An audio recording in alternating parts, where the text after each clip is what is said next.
कक्षा 12 के स्टूडेंट्स, आपका एक और धमाकेदार वीडियो में स्वागत है। जो आपका रसायन शास्त्र का पेपर होने वाला, एक तो लाइक और शेयर ठोक दीजिए, महाकाल का लाइक और शेयर ठोक दीजिए।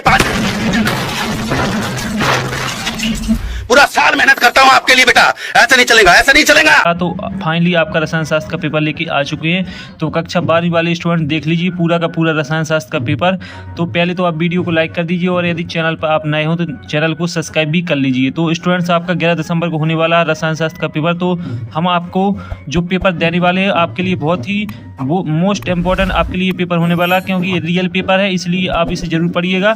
तो आपका जो पहला क्वेश्चन है वो सही विकल्प आपके 6 नंबर के रहेंगे, जिसमें पहला है आपका 1000 ग्राम विलायक में उपस्थित विलेय के मोलों की संख्या को क्या कहते हैं? मोललता, नॉर्मलता, फॉर्मलता। तो इसमें आपका सही आंसर हो जाएगा मोललता।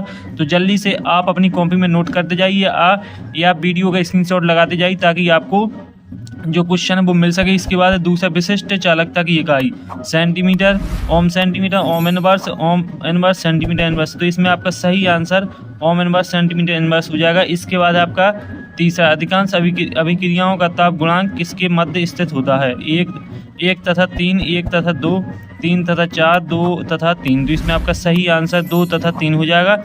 इसके बाद आपका चौथा हुआ तत्व जो सबसे अधिक ऑक्सीकारक अवस्था प्रदर्शित करता है, CrMn, CuZn। तो इसका आपका राइट आंसर Mn हो जाएगा। इसके बाद है आपका पाँचवा भी आप देख लीजिए। तो जो आपका पाँचवा है आपका CrNH का होल 3 6Cl3 में Cr की ऑक्सीकरण संख्या 8 6 4 3। तो इसका राइट आंसर 3 हो जाएगा। इसके बाद है आपका लुकास अभिकर्मक द्वारा किसका परीक्षण किया जाता है? Aldehyde, phenol, alcohol, ether. तो इसका आपका राइट आंसर एल्कोहल हो जाएगा। तो इस तरीके से आपके जो आपके सही विकल्प वो कंप्लीट हो गए हैं। इसके बाद आता है आपका खालिस्तान। तो जो आपके खालिस्तान आएंगे वो आप देख लीजिए। खालिस्तान आपके 6 नंबर की रहेंगी, जिसमें आपका पहला है एक आदर्श विलयन हुआ है जो सभी परिस्थितियों में डॉट नियम का पालन करे। तो इसका आपका जो सही आंसर है वो हम आपको बता देते हैं। तो इसमें आपका पहला हो जाएगा राउल्ट। तो पहले में आपको राउल्ट लिख लेना है। इसके बाद दूसरा, तीव्र अभिक्रियाएं डॉट सेकंड में भी कम समय में संपन्न हो जाती हैं। तो इसमें आपका हो जाएगा 10 से 12 सेकंड में। इसके बाद है आपका तीसरा भी आप देख लीजिए। EDTA एक डॉट लिगेंड है। तो इसमें आपका हो जाएगा दंतुर लिगेंड हो जाएगा। इसके बाद है आपका चौथा, क्लोरोफॉर्म में खुला छोड़ने पर बनने वाला हानिकारक उत्पाद का सूत्र। तो इसमें आपका हो जाएगा COCl2। और इसके बाद है आपका पाँचवा, फिनॉल का स्वभाव होता है। तो इसमें आपका फिनॉल का स्वभाव क्या होता है? अम्लीय होता है। तो आपको अम्लीय लिख लेना है। इसके बाद है आपका विटामिन C की कमी से रोग हो जाता है। तो विटामिन C की कमी से इसका भी रोग हो जाता है। तो इस तरीके से आपके खालिस्तान कंप्लीट हो जाते हैं। एक बार फिर से आप है जो आपके खालिस्तान उनके सॉल्यूशन आप देख सकते हैं और स्क्रीनशॉट लगा सकते हैं। इसके बाद है आपका अगला जो क्वेश्चन है वो आप देख लीजिए। 5 नंबर की आपकी सही जोड़ी रहेगी, जिसमें पहला है EDTA। तो इसका हो जाएगा आपका बहुतंतुर लिगेंड। इसके बाद है क्लोरोफिल। तो इसका हो जाएगा मैग्नीशियम नाइट्रेटो। तो इसका हो जाएगा आपका ऋणात्मक लिगेंड।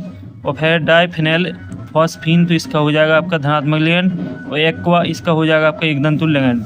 इसके बाद है आपकी एक शब्द एक वाक्य। तो आपका चौथा क्वेश्चन रहेगा एक शब्द एक वाक्य का, जो कि 5 नंबर का रहेगा, जिसमें आपका पहला है विलयन में विलेय की मात्रा कम होने पर विलयन कहलाता है। तो इसका जो आपका सही आंसर है वो आप देखते जाइएगा। तो इसमें आपका हो जाएगा तनु विलयन। इसके बाद है आपका वह प्रक्रिया जिसमें ऑक्सीकरण एवं अपचयन एक साथ होता कहलाती है। तो इसमें आपका रेडॉक्स अभिक्रिया हो जाएगा। इसके बाद है तीसरा आयनीय समीकरण है। तो इसमें आपको लिख लेना है K बराबर AE और -EA। तो आपका जो आपको दिख रहा है AE मॉड और -EA/RT हो जाएगा। इसके बाद है आपका चौथा क्लोरोफिल को किससे क्रिया कराने पर DDTA बनता है। तो इसमें आपको क्लोरल लिख लेना है। इसके बाद ईथर का समय भी होता है अल्कोहल। तो इस तरीके से आपका एक शब्द एक वाक्य जो है वो समाप्त हो जाते हैं। अब आते हैं आपके सत्य जो कि 6 नंबर के रहेंगे। तो आप पहला जो सत्य बोध आप देख लीजिए। विशिष्ट चालकता प्रतुंता पर कोई प्रभाव नहीं पड़ता। तो इसका जो आपका सत्य है तो पहले आपका सत्य हो जाएगा। दूसरा है आपका औसत दर और तात्कालिक दर के मान बराबर होते हैं। तो इसका आपका हो जाएगा असत। इसके बाद संक्रमण तत्व रंगीन यौगिक बनाते हैं। तो ये इसका हो जाएगा आपका सत्य। और चौथा है स्टार्च ग्लूकोज का प्राकृतिक बहुलक है। तो ये भी सत्य है। और 5वां विभिन्न विलायकों के लिए मोलर हिमांक अवनमन का मान भिन्न भिन्न होता है, तो इसका आपका 7 रहेगा। इसके बाद प्रोटॉन एमिनो अम्ल का बहुलक है, तो इसका भी आपका 7 रहेगा। इस तरीके से आपके 7 हो जाएंगे। अब आते हैं आपके 2-2 नंबर के क्वेश्चन, तो उन्हें देख लीजिए। प्रश्न 6वां, समपरासारी विलयन किसे कहते हैं? गैसों में द्रव्यों की विलेयता किन किन कारकों पर निर्भर करती है, लिखिए। 7वां, विशिष्ट चालकता की परिभाषा और इकाई लिखिए। और इसके बाद इसका अथवा कोलरास का नियम लिखिए। और इसके बाद आपका 8वां, अभिक्रिया का अर्ध आयुकाल किसे कहते हैं? और इसका अथवा सक्रिय ऊर्जा और देहली ऊर्जा में अंतर बताइए। 9वां, संक्रमण तत्व किसे कहते हैं? इसके बाद है आपका लैंथेनाइट का पृथक्करण आसान नहीं है, क्यों? द्विक लवण किन्हें कहते हैं? कर्व धातु किन्हें कहते हैं? इसके बाद आपका 11वां, तो इनका जब संपूर्ण सॉल्यूशन आपको टेलीग्राम चैनल पर दे दिया जाएगा। इसके बाद 11वां है ज्यूटर आयन को उदाहरण सही समझाइए। प्राथमिक, द्वितीय और तृतीय के एमीन में कौन अधिक क्षारीय है? हमारे शरीर में विटामिन सी संचित क्यों नहीं होता? विद्युत अपघट्ट किसे कहते हैं? 13वां, मूलरता को इकाई सहित परिभाषित कीजिए। हेनरी के नियम को उदाहरण से समझाइए। 14वां, ओम का नियम लिखिए। कोलरॉस का नियम लिखिए। 15वां, प्रथम कोटि की अभिक्रिया से आप क्या समझते हैं, उदाहरण से समझाइए। Cu+ रंगहीन होता है, जबकि Cu+ रंगहीन होता, क्यों? तो 16वां भी आप देख लीजिए। संपूर्ण क्वेश्चन आपको तैयार कर लेना अच्छी तरीके से, क्योंकि ये आपके लिए बहुत ही वेरी मोस्ट इंपॉर्टेंट होने वाले हैं। और इसके बाद 16वां में आपको IUPAC नाम लिख देना है और निम्नलिखित उपसंयोजक सूत्र, इसमें आपको सूत्र लिखना है।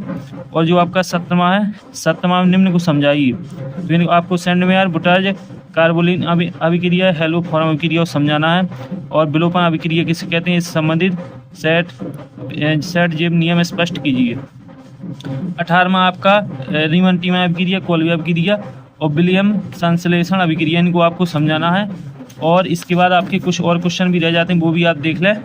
फिनॉल और एल्कोहल में अंतर लिखिए। और इसके बाद बॉन्ड ऑफ गुणांक से आप समझते हैं इनके अनुप्रयोग। आदर्श अनादर्श विलयन अंतर स्पष्ट कीजिए। 20वां आप देख लीजिए, विशिष्ट चालकता, तुल्यकी चालकता, आणविक चालकता के सूत्र, इकाई तथा इस पर तन्यता का क्या प्रभाव पड़ता है। इसके बाद मानव हाइड्रोजन इलेक्ट्रोड क्या है या कैसे बनाया जाता है, इसकी 2 सीमाएं। तो इस तरीके से आपका पूरा का पूरा रसायन शास्त्र का पेपर कंप्लीट हो जाता है और सॉल्यूशन आपको टेलीग्राम चैनल पर मिल जाएगा। अगले वीडियो में स्टूडेंट्स फिर मिलते हैं, तब तक के लिए जय हिंद।